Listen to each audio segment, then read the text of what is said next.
Fantastic. Hi, everyone. I'm Scott Lofton. I'm the Director of Customer Success here at Codility, and we have a fantastic webinar centered around creating hiring strategies that work. So I wanted to inform you, unfortunately, we had two of our panelists that had some personal reasons and aren't able to attend today, but I'm still very excited to be joined by Mo today. And so we're going to create more of a one-on-one fireside chat here.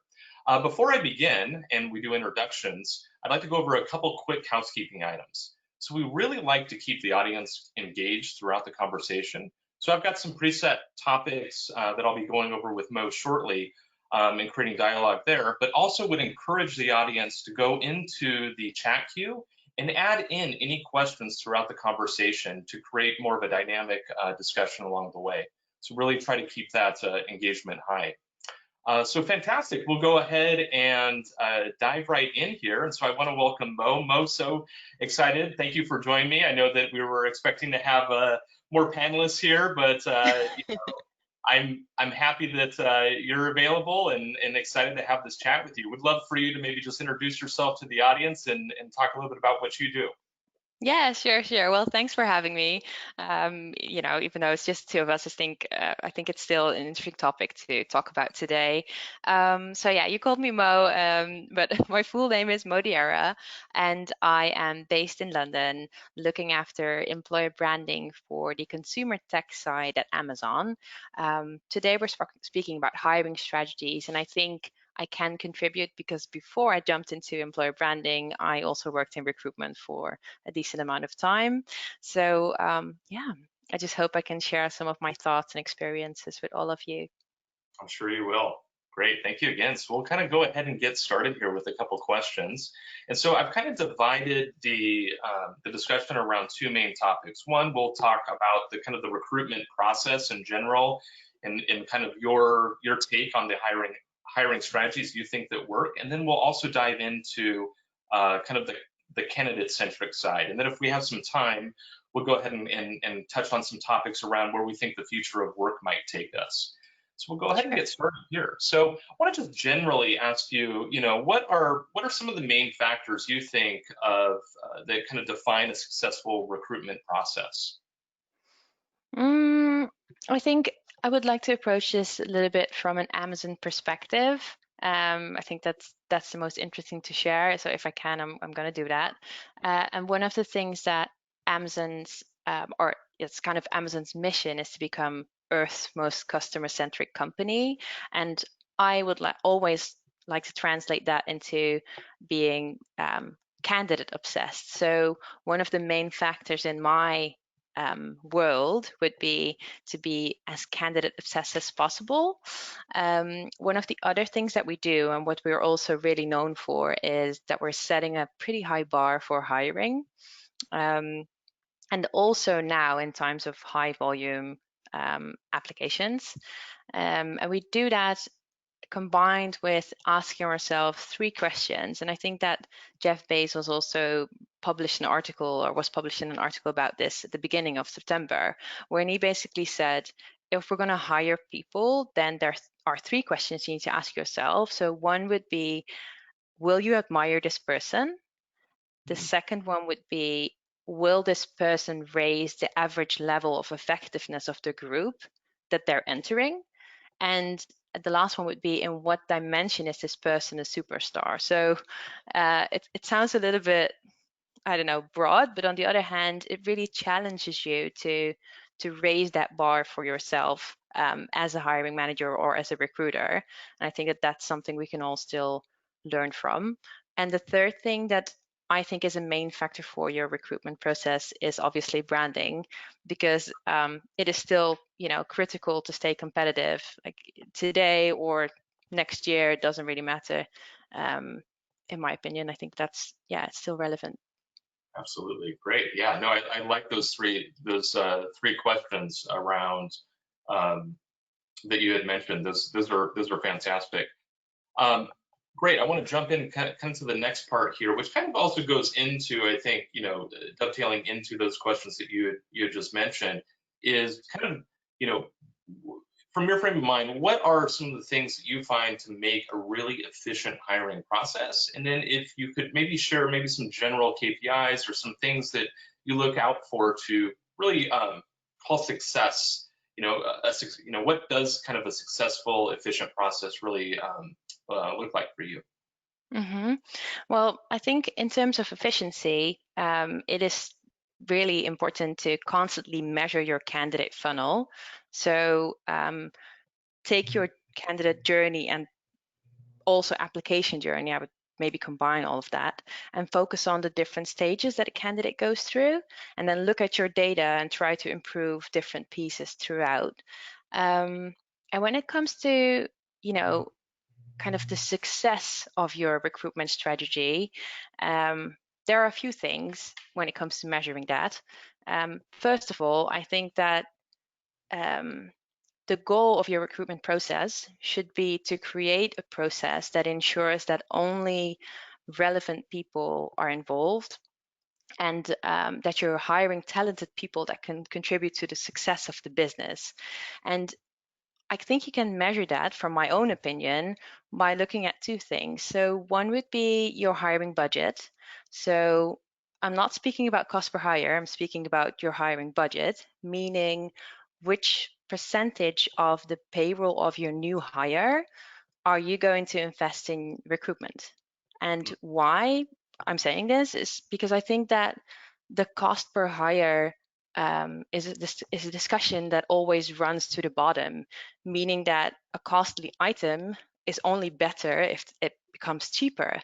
But actually, the cost per hire is just a marginal component. And if you would compare that with the value of the hire for the business, then it's peanuts. Like, for example, if we would hire, and this is just a random number, right? So if we would hire an hourly worker for one of our warehouse roles, then the hiring budget could be 1,500 euros or dollars, whatever term you want to talk into.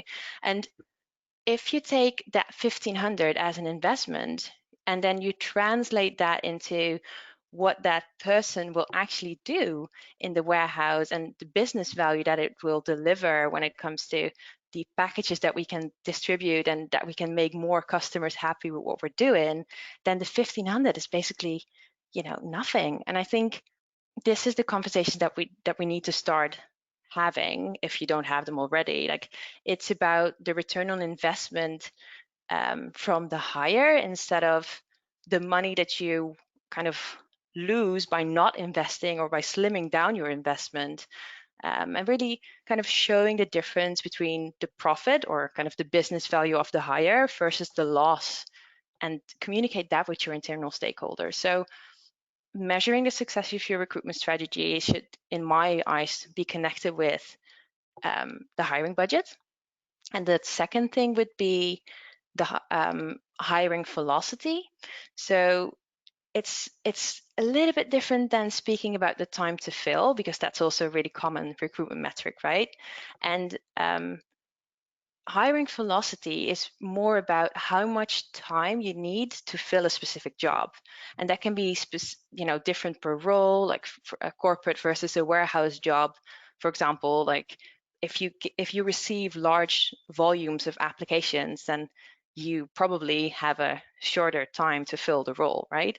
And Mhm. it helps you, if you kind of take historical data and all the different roles that you're hiring for, it helps you to manage the results, and it helps you to get more insights in when you need to start recruiting for a specific role. Um, so it's really about the percentage of jobs that you fill on time at the end of the year, or at the end of the review, your monthly review, for example. And I do this as well because I look at employer branding campaigns and think, oh yeah, okay, so if my time to fill this job is 3 months within recruitment, then I need to start campaigning before that, right? To make sure that, I create the awareness and then I get people to apply for the roles, and then that whole kind of thing starts. So yes, Sure. hiring budget and hiring velocity. I love that. That's fantastic. And I haven't heard that come up too much. And I really like that concept because, like you said, it's focused more on tying that back to the organizational values and the business impact, which I think is really Yeah. key, as opposed to just, kind of more tactically like, hey, we've got an empty seat here, and we need to accelerate and fill it as soon as possible. And so that's a And really good shift. Yeah. I also think that if you give yourself the time, because you're kind of managing this, beforehand, then you can focus better on hiring a certain quality, right? Right. So yeah, we should see recruitment as an investment, but also investing that with time by just taking the time to, hire the right people. That's a great point. And if I could just ask one small follow-up question there, how do Sure. you balance that? Because I love the philosophical aspect of that, but at the same time, I'm sure you have to, there's some balance there where you have that timeline, right? You don't want to leave a seat open for, I don't know, 4 or 5 months. So Yeah, there's of that course. push and pull. So how, like in your Yeah. opinion, how do you kind of balance that out? Yeah, it's a great question. When I was working in recruitment, one of the things that was really important for me is just to build that relationship with my hiring managers and like build that relationship with the business itself, so they understand what goes into recruitment and what it actually means. Because most of the times people think, I'm just going to post a job ad and then we get applications. And I'm like, no, why do people want to work with you? Like, and do you know how much effort we need to put into hiring a person? And that's also why I started answering your question, saying like, you just need to make sure that you involve only the relevant people, right? And um, because I think, yeah, as said, I think it starts with that relationship, and that will help you to balance out all these different things. That's great. Yeah, absolutely. I love that. That's a key takeaway that I think I'll actually use as some questions myself with our customers too. Great. So thank you for your response on those topics. Really, Sure. really great philosophy and discussion there. We'd like to move on now. So obviously the last 6 months have been a little bit unique, if we can call it that, in terms of Yeah.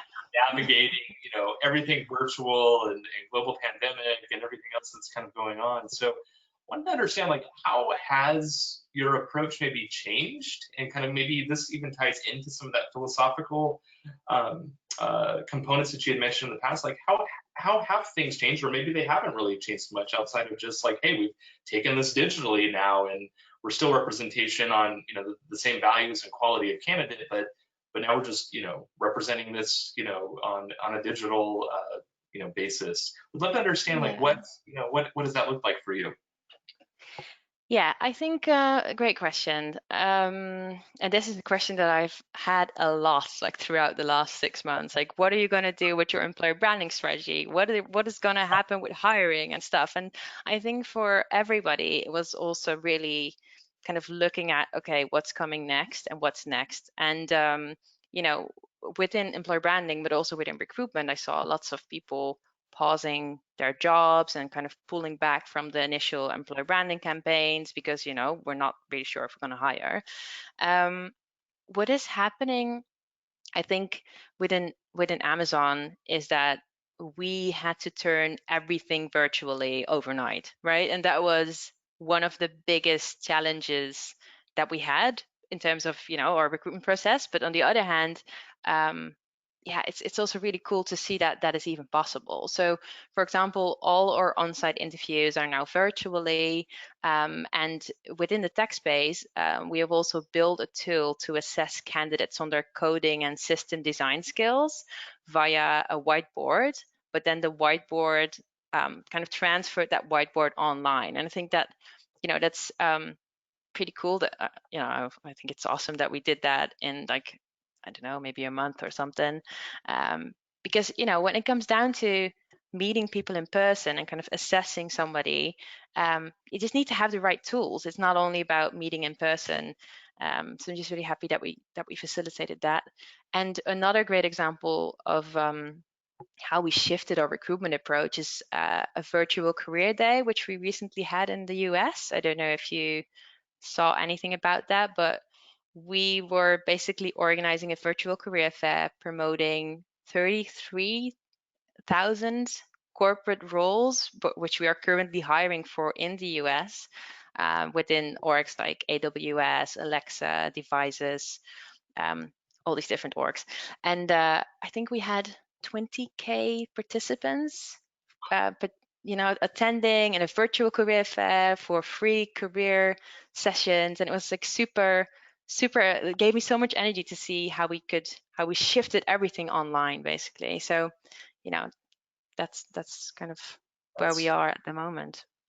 Yeah, and I think I think a lot of folks, really did have to kind of, like you said, flip that switch and just kind of figure it out. And some folks had, some organizations that we've talked to, it was relatively seamless in some regard. I'm sure behind the scenes there were Yeah, a lot of work that still needed to be done, but it came exactly. across as rather seamless. And then, other organizations, it was really different for them. One of the things that I wanted to ask you is, um, globally, right? And how was the impact globally? You mentioned, the career fair in the U.S. and how has the virtual shift taken place globally? Have there been any challenges there? Any highlights or anything that you think kind of stood out in kind of the last couple of months that have either helped you or things that you kind of look back on now and go, gosh, that maybe we could have tried this differently. Would love to hear if there's any best practices around that, maybe from just a global perspective. Mm, that's a great question. I think maybe I can answer this a little bit more from the employer branding angle, but I still think it contributes value to the people who are in recruitment, which is a lot of people probably in this webinar. Um, One of the things that we really learned is kind of to listen to our audience, or um, to have empathy for what's going on in the outside world, and kind of making sure that that is translated throughout your hiring process and also your employer branding campaign. So, it's in like times that are chaotic and times that ask for lots of different transformations at the same time, you just want to make sure that you align your message with what's going on in the outside world. So we decided to not be over promotional, which is really challenging if you need to hire hundreds and thousands of people, because on the other hand, our customers, um, you know, they were expecting the packages, which is great that we could still provide support them with, obviously. But yeah, I think showing that empathy, but also really listen to your to your audience, listen to the candidates that you are trying to attract in a way, because they also feel that, for example, well, maybe I don't want to leave my job right now. Like, people are holding on a little bit more. We could see it ourselves as well. Why would I switch jobs now? It's a little bit of a risk, right? So it's about communicating and being transparent in what you do. And I also always say that we should not forget that you will be remembered on how you're acting as a company right now and for a really long time. Like, you really need to treat your employees the right way. Otherwise, it's just devastating for your brand, honestly. Absolutely. No, I couldn't agree with you more. I think those are themes that, in some of the past conversations and webinars that we had, I think, starting, in March and April, a lot of folks, as they were trying to navigate this, was one, like, just double down on empathy and transparency, Yeah, and even more so, like, in everything that's going on, and be mindful of that too throughout the yeah, entire candidate experience, right? So I think that's really, really well said. We're starting to get some. It sounds like you've, and I'm not surprised here. You've invoked some questions here from our audience, and so I cool. wanted to go ahead and see if we can ask you one or two here. Sure. So the first question from our audience is a one-on-one interview better than a panel interview? And in your experience, if so, why? Is a one-on-one interview better than a panel interview? If so, why? Ooh, okay. Well, to start with, we do both. Um, we have a phone interview, which you have with the recruiter. So it's kind of a one-on-one. And then normally you would have on-site interviews which are now virtually. But most of the times you're speaking with multiple people, and that can be once with a group and yourself, or you have multiple panelists following up, like one after the other. I think it depends on how the interview is going. Like, I think a panel interview can be really intimidating if everybody starts bombarding you with questions. But if it's really structured and the panelists made a kind of a good split of the questions and everybody has their own observation points, it can be nice as well. So which one is better? I think it's really personal. My preference would go for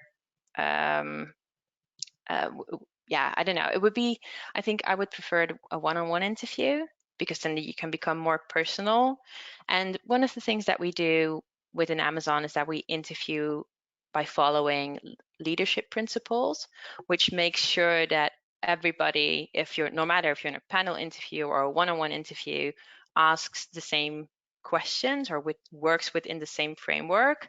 So based on that, you will kind of have the same assessment no matter who you speak with. And I think that's really important, that everybody gets an equal chance.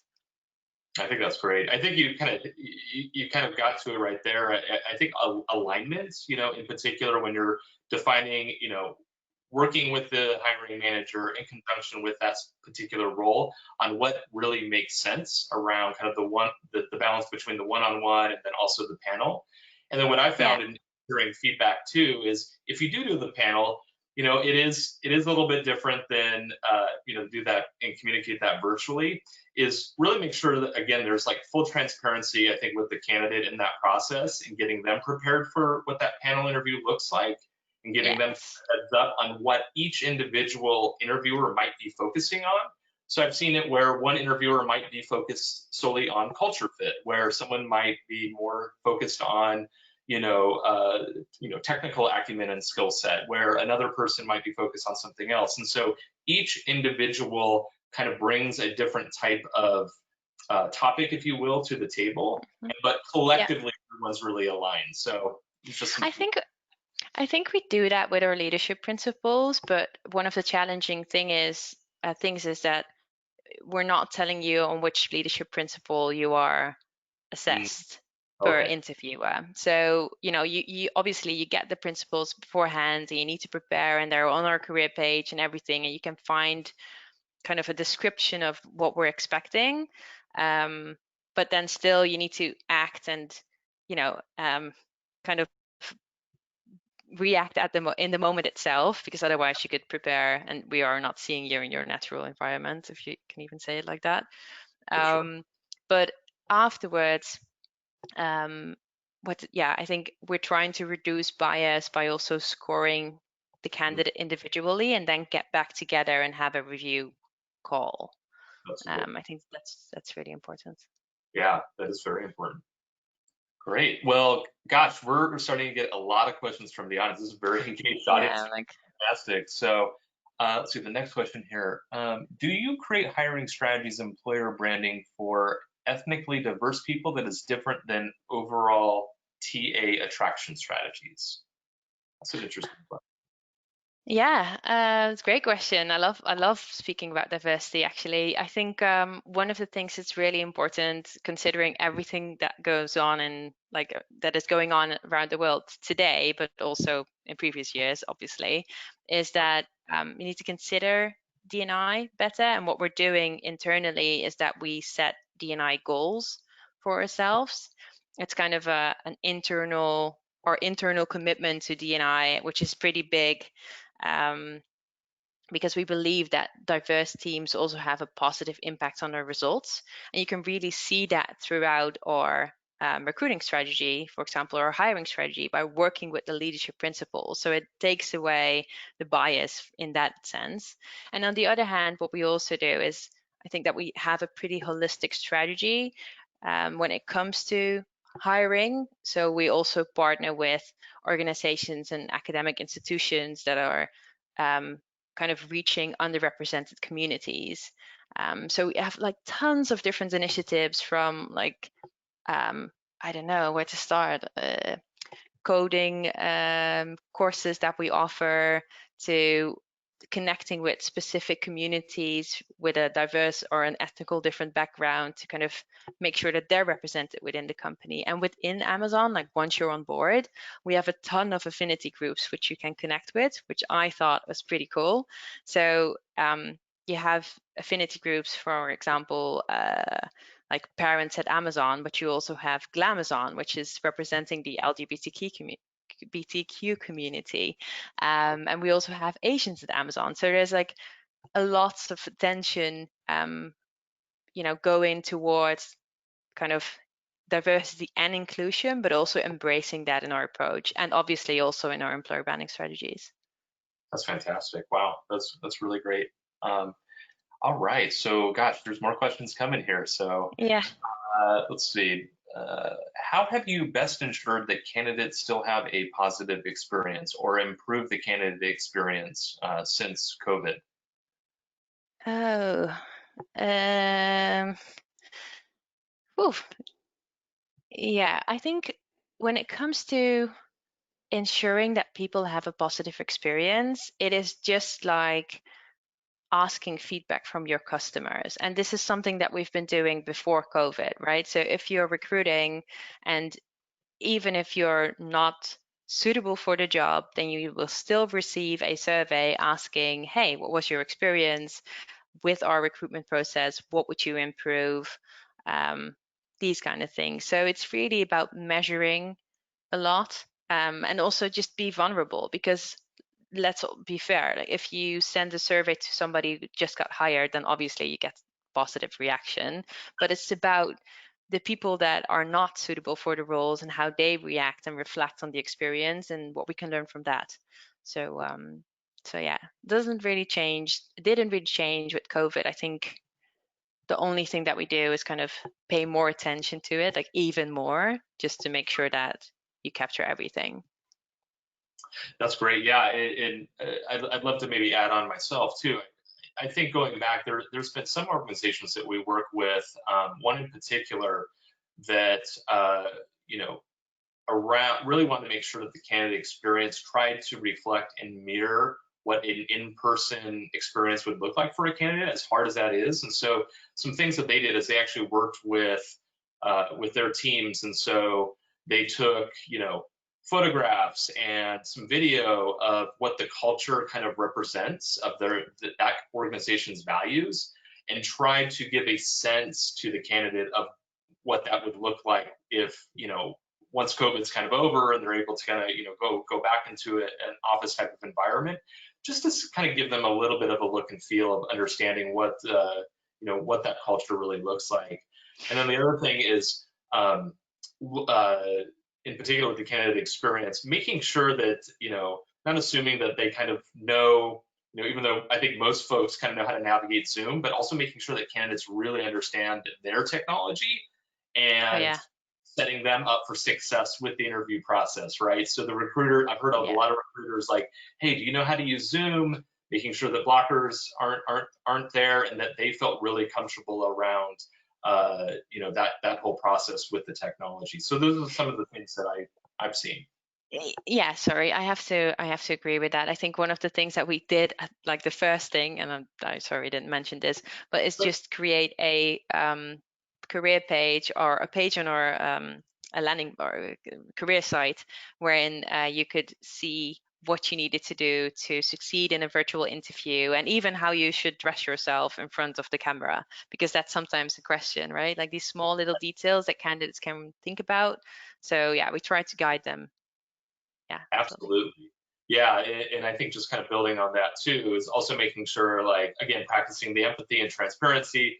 It's like, being mindful that some people, have other things going on, and people are Yeah. trying to, might have children, or other might be living in a small living space. So trying to be mindful and empathetic of all of those things as well. So those are all Yeah. good things.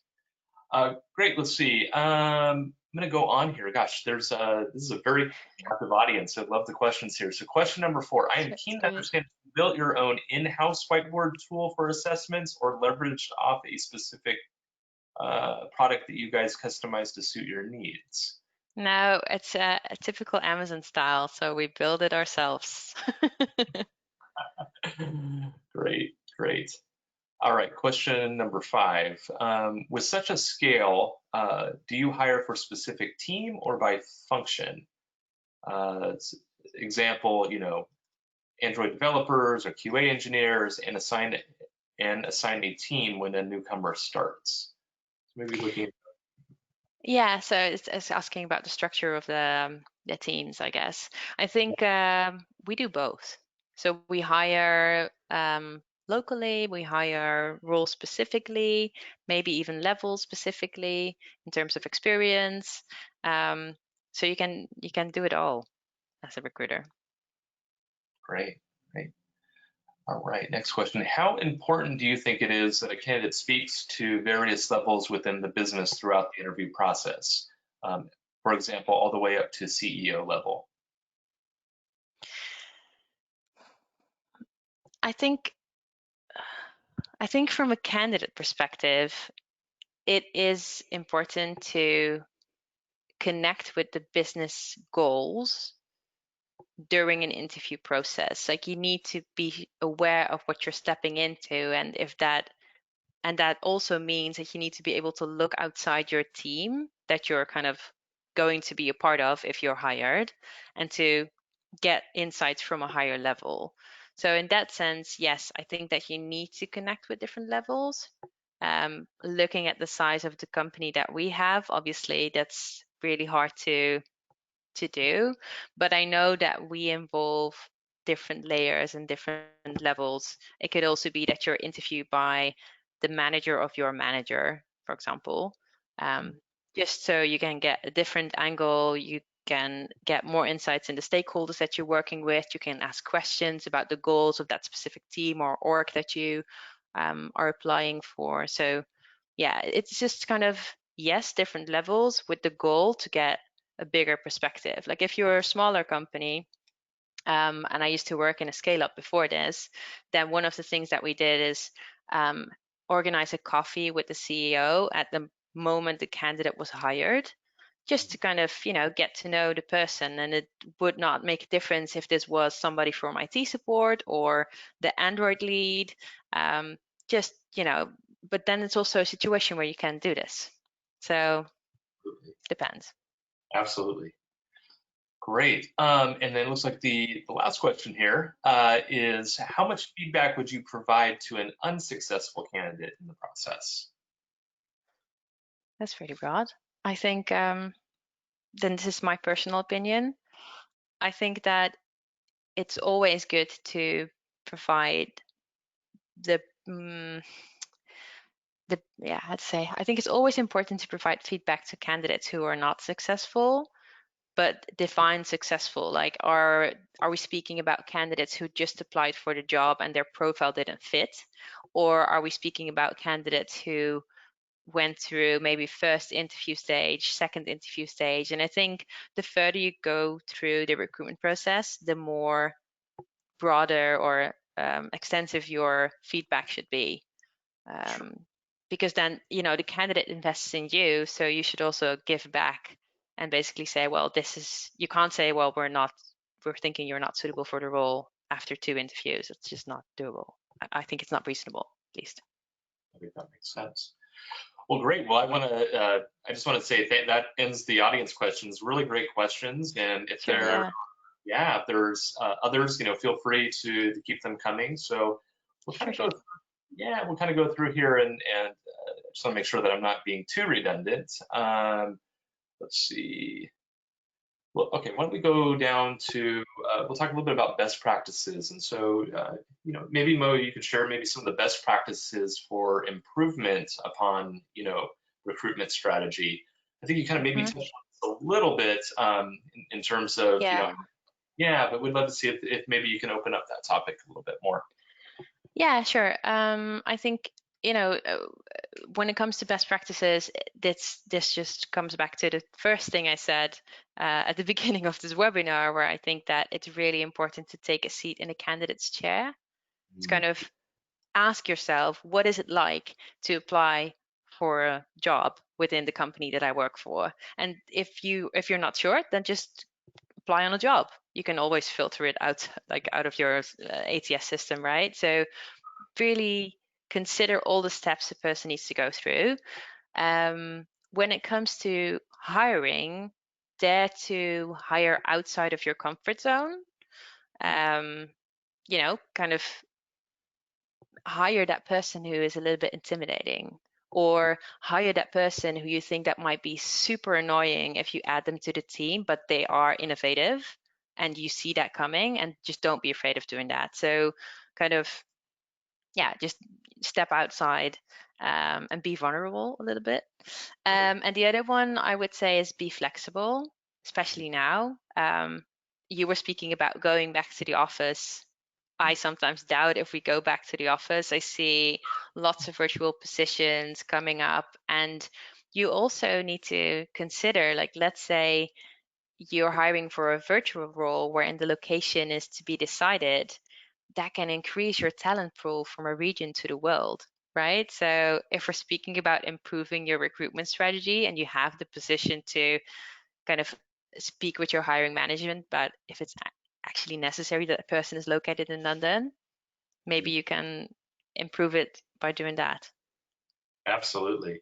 Yeah, I think the research kind of bears it out too. I know there was some research that I read about hiring, about, the way that folks kind of addressed and looked at, remote hiring prior to COVID and the pandemic, and then after.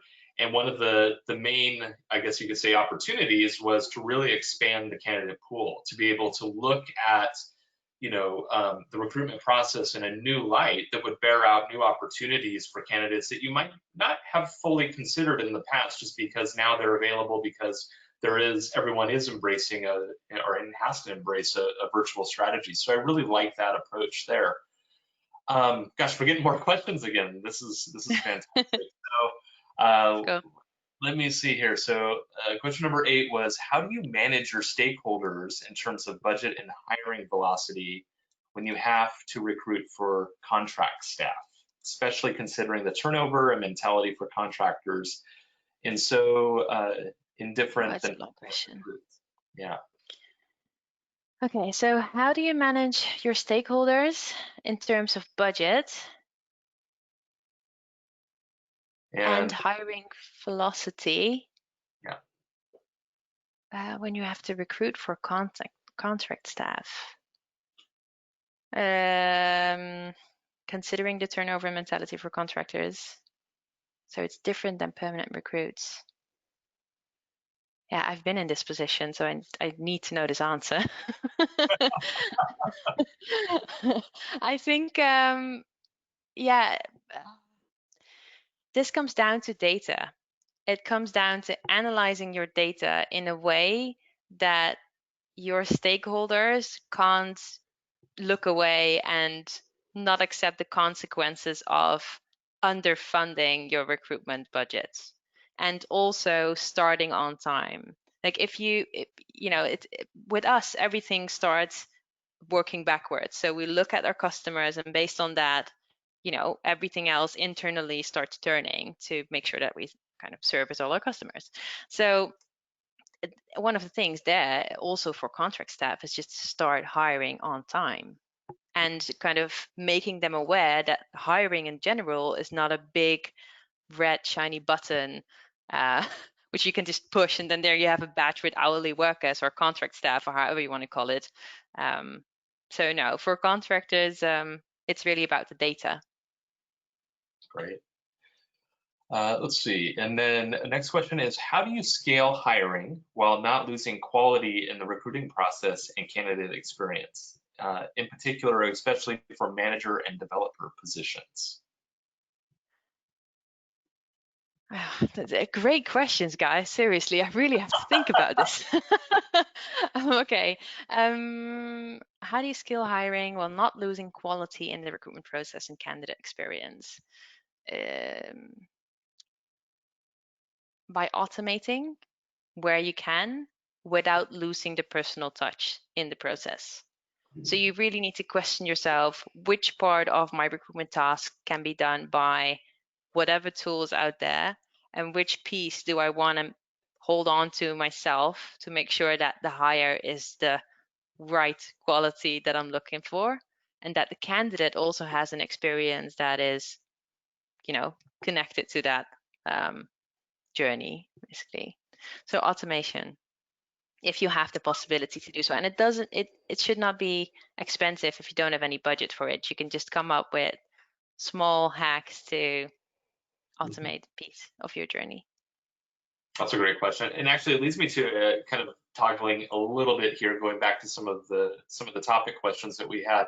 I think that fits Sure. perfectly into this next question, which is specific to technology. And so, just want to understand, what one, I'm sure you've obviously relied on technology a lot more, even more so over the course of the last several months. But what role has that really played within the interview process and the hiring process for you? And are there any new pieces of technology that you've found to be even more reliant upon? Mm, I think that besides the kind of approach that I mentioned in terms of virtual interviewing, but also coming up with new tools to assess our candidates properly, we did not really turn to using new tools besides the one that we created ourselves. Okay. Um, so yeah, not sure actually. Yeah. So I think a lot of folks, traditionally, like I think obviously Zoom played a larger role, and then I was trying Yeah. to think if there's been some other things where people have been trying to use technology, and like you said, in more of a optimization type of capacity and innovative type of way too. So I didn't know if there was Yeah. maybe. Well, we have our own video tool, which is called Chime. So it's kind of like Zoom or Google Hangouts or stuff like that. And we needed to share the instructions with people, but it's pretty easy in terms of use. Um, and obviously, when it comes to distributing that on a large scale, you need to make sure that the tool is able to carry that. But furthermore, no, I can't really recall anything right now, at least. All right, so we will. Gosh, I think this is the most active audience we've had, and this is great. We've got more questions. So, are you Yeah. seeing hiring strategy go more or less global compared to before the pandemic? Um, Depending on the role. Okay. So, when it comes to tech roles, I think that yes, obviously it's more global, Sure. because it just offers new possibilities. Uh, Maybe in other parts of the organization, like the operations piece, no, not really, because they're still bound to a specific location. But what I did notice is that the collaboration on a global level is more intense, or it happens more often in a way, because people would like to know, hey, how are your kind of recruitment process results compared to my region? For sure, That could be a thing. definitely. Great. So I just want to do a quick time check. Really appreciate the audience contributing so much here. It's been fantastic. And uh, although I know we put you a little bit on the spot with some of these ad No hoc worries. questions here, I'm but just throwing in you've been questions doing and I hope I great. give the right answers. You've done a great job here for us, and we really appreciate it. So I want to transfer to some of. I want to leave a couple more questions. I know we wanted to focus in on, and I think we've through some of the audience questions, we've discussed candidate experience and talked about some of the themes around that. And, you mentioned diversity and inclusion, and then also, kind of, I think you said kind of like swinging for the fences or going for non-traditional candidates that you think might, maybe push the envelope a little bit. And help others maybe think kind of outside the box. So I'd love to maybe talk through some of the candidate side of questioning. And so one of the questions I have here was, specific to some of what factors are kind of critical for predicting like job performance of the candidates. Is there anything in the process that maybe that tie back to that philosophy, or things that you guys try to bring out in the candidate experience? Yeah, I think this is a tricky question just because I'm wondering what's the definition of job performance. Because honestly, if I think about, you know, how we define job performance, we can define it as in, do we want people to fit within the role we have to offer, or are we hiring people for development and growth opportunities? And they now have a small element which makes them suitable for the company. And does job performance mean value that the candidates bring to the business, and how is the business then defining value? So it's a kind of a tunnel. Like I Yeah. used to have similar discussions in my previous role, wherein I was really good connected with HR and recruitment and employer branding. Like everybody was basically on the same table. And if you're in that situation, then you can basically connect with HR, maybe even speak about the best performers within the company, or like your A players, assess what they're doing well, and kind of see how you can take those elements and bring them back into your recruitment process and back into your employer branding strategy. Um, yeah, and for the situation where I'm in, I think that one of the things that we are doing, besides following the leadership principles and the framework that I discussed around that, is that we work with bar raisers. So bar raisers are people who are also part of the interview process, and they are there to kind of raise the bar.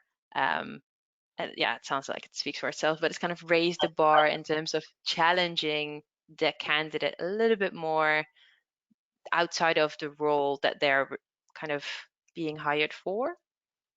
Great. Um, yeah, it's a really interesting concept, and there's like lots of information to find online as well. So I'm not gonna spell everything out for you, but feel free to Google that.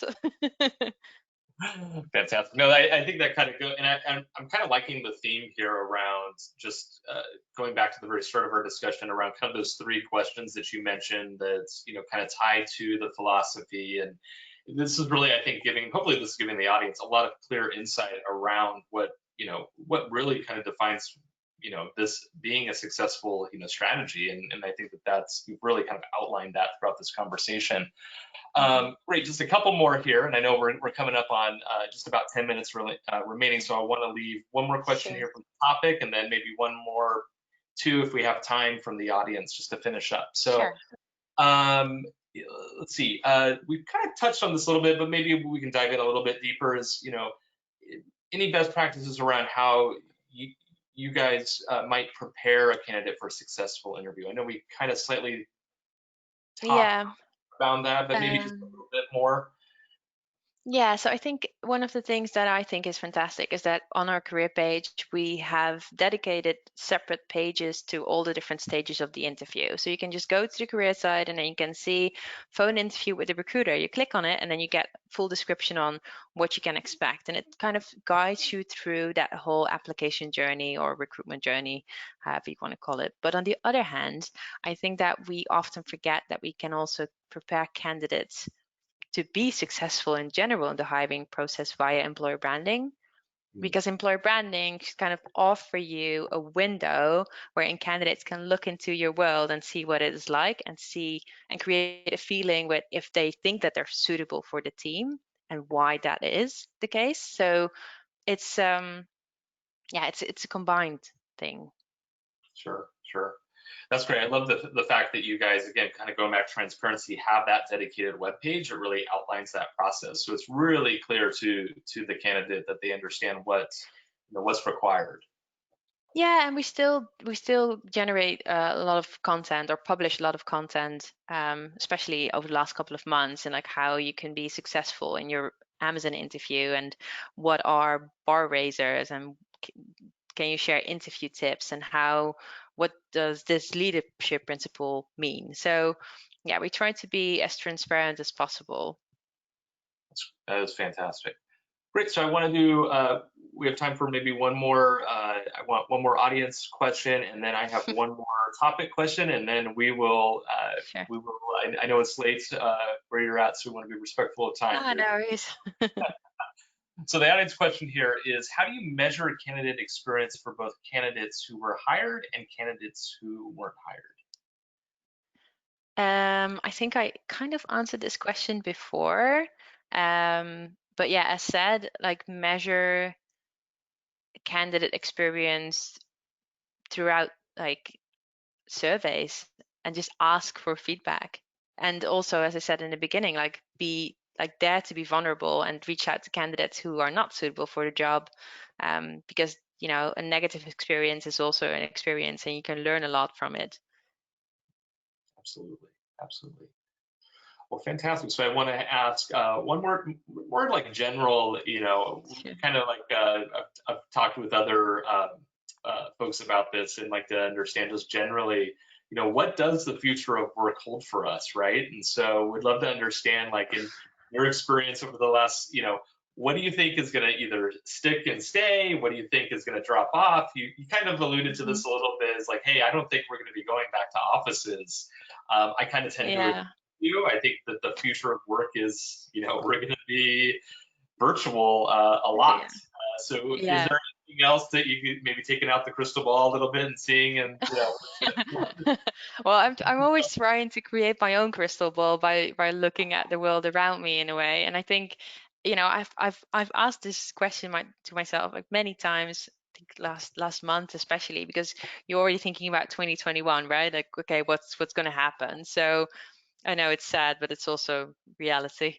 Um, so I think, there are two paths, if you ask me, that we can take at this moment when it comes to the future of work. So one could be we go back to kind of the place where we were before. So that's kind of everything is quite normal as it could be. We go back to the office. And then there's also a chance that we get back to our old habits. So, meaning your old team culture. And if that, for example, means that maybe you would not share something or share information with your team as a manager, or a team member would not, make him or herself extra vulnerable because you're in person together, then maybe we just kind of step back from the transparency that we have today. But I also know that there are lots of people that would like to go back to the office and that they're missing that team moment. And I also thought of a solution for that, because the other option is, in my opinion, but I'm really curious about how everybody feels about this. Um, so we can also move on and kind of develop a new way of working with a new remote culture and remote behaviors that kind of transforms us into a hybrid workforce. And with a hybrid workforce, and this is something I saw the other day, and I think it's really inspiring, it kind of combines remote work with a kind of local or drop-in workplace where you can meet your colleagues and meet your teams for like larger quarterly meetings or group meetings, or like things that would be so much more comfortable if you would do them in a room with everybody else. But absolutely. then you balance that out. And if we're going to go into this hybrid workforce, which I think is pretty likely depending on the industry where you're in, we also need to consider that it influences a lot of other aspects like work-life balance, as we are now experiencing, I think, after lots of people working 6 months from home. The role of automation will increase, and also everything that will happen will require a transformation from departments like HR, recruitment. Also, if you like other departments, like even if you think about working remotely only, then it means you can work from everywhere. But what if the company doesn't have an entity in the company that you decide to live? And how are we going to solve that? So maybe like labor laws, tax wise, everything, like there's so much coming our way that it's like really hard to say, yes, this is the future of work. And I think, it's just really important to kind of stay flexible, because we really don't know what's coming, honestly, if you ask me. That's I think that's very true. Yeah. Kind of just thinking through some of those themes that you painted there, I couldn't agree more. I think there's a lot of unpredictability. What we do know is that the old model is we can't it's going to be different, right? Like the old model it's out of touch now. We're moving into something that's going to be different. We just don't Yeah. know entirely what that's going to look like, and I couldn't agree No. more. So, Yeah.